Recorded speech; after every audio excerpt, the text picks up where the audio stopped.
CHSE पक्षर सूचना नवेम्बर 25 पर्यंत बढ़िला युक्त 2 फॉर्म पूरण अवधि जानिबा संपूर्ण खबर ता पूर्व वीडियो को लाइक और चैनल को सब्सक्राइब करनथिले एबे ही सब्सक्राइब करी पाखरे आसुथिबा घंटी चिन्ह को दबाई दियंतु।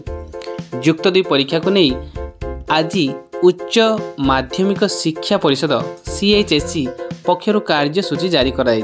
फेब्रुआरी 18 तारिख परीक्षा आरंभ हो मार्च 27 तारिख पर्यंत चलिबो। 18 रे विज्ञान विभाग रे एमआईएल ओडिया परीक्षा, 19 रे कला और वाणिज्य विभाग छात्र छात्री ओडिया परीक्षा, कला विज्ञान वाणिज्य और धंदामूलक पत्र विनिमय परीक्षा अनुष्ठित हेबो। एथर परीक्षा को श्रृंखलित करिया पई सीएचएसई पक्षर गुरुत्व दिया जायछि।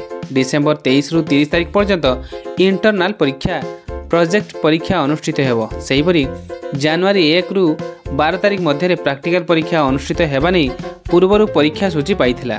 तेबे युक्त 2 परीक्षा फॉर्म पूरण अवधि को नवेम्बर 25 तारिख पर्यंत वृद्धि करा जायछि।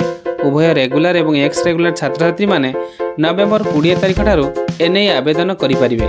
600 टंका फाइन सह 26 तारिख सुधा आवश्यक फीस दाखल करिवे। फॉर्म पूरण पई यह छात्र छात्री पई शेष सुजोग बोली कहिसंती सीएचएसई पक्षर सूचना दिया जायछि। ए बाबदरे परिषद अनुबंधित समस्त शिक्षानुष्ठान को परीक्षा नियंत्रक अवगत कराइछंती।